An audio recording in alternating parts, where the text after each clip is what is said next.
Something becomes very natural when you don't have these goals of world domination, for instance, if that's an extreme.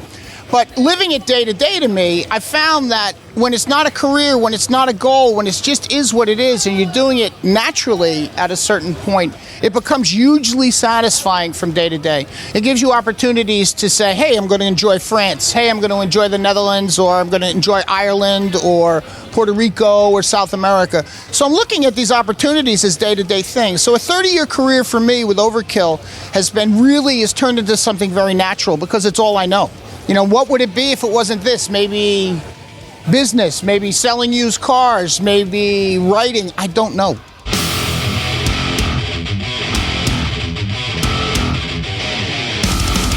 We're guys who know what we are. We're simple, hardworking guys from the state of New Jersey who have taken what their parents have given us, that work ethic, work hard, be happy. I remember my father saying, you want to sell fishing bait?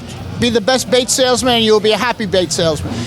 But do whatever you do the best you can. So I do think that as a career for the band, we've always known what we were and always known what we love to do. And this is kind of evident in 35 years. There's no sneaky plan to come in around the back door with pop music. We do what we love because we love doing it. So it's simplicity.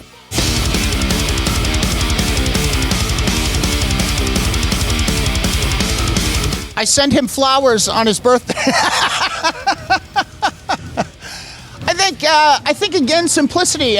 We have a lot of the same values. I remember talking one day with his wife, who I've known as long as Dee Dee, and she said, you know, it's because you come from the same place. You know, you were brought up with a mom, a dad, brothers and sisters, and the same values. So you identify with each other on another level. You don't have to talk about it. You already know what the other guy's thinking. If you put the man before the band, if he says, Blitz, whatever you need, if you're in trouble, I'm here to help. It's not about the band then it's about the guy. Dee Dee and I also manage the band, so when you have someone who's taking opportunity with regard to the day and you have someone who's planning down the road, you get the best of both, because you can explode in the moment but plan to explode in the future. So I'm more about not looking down the road, and I wouldn't change that principle in this answer.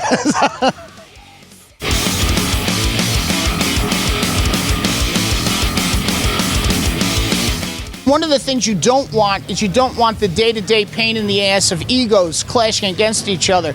You know, teams overcome obstacles. Individuals get stopped by obstacles. And then you don't have a team to be able to run through that brick wall. So if I can enjoy rolling dice with Dave Linsk or playing cards with Derek Taylor or smoking cigars, or et cetera, with the guys, you have a better team. So it's a really relaxed type of a lineup with no ego clashes. But it's funny you mention this because our drummer just had to drop out for this whole tour. Maybe 10 days before, had some personal stuff come up. But because we're prepared, our sound man, who's part of that team, slid right in. And he's obviously a professional drummer. He plays with a band out of Texas called Pissing Razors. But it's not a replacement per se as much as changing the position in the team. So I think the same mentality with regard to how we look at the band's lineup or the entire touring lineup, because we always use the same people.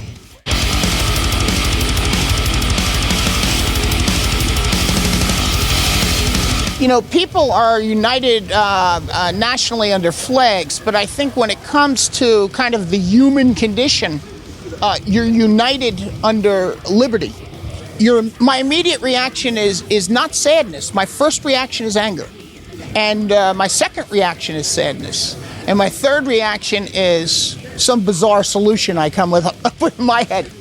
But I do feel a special kinship to the continent, because this is really where we got our start with regard to touring. There was German tours with Anthrax and Agent Steel, and on with Sabotage through Belgium and France, and playing Locomotive down next to the Moulin Rouge, in the early days and later in our career. So you have a special feeling through this whole thing. You feel that your friends have just got it. This has been a community. I mean, these attacks primarily are about religion and freedoms. What we have when it comes to Overkill, or this metal community that we survive in, is something that is on a level of spiritual or religious satisfaction, because it's almost like going to church when you walk through that door. And I think that that's a great thing for it. So yes, we took the attacks, I think personally, or myself anyway, and obviously would love to see changes, and that solution I came up with is no good. No, it's no good.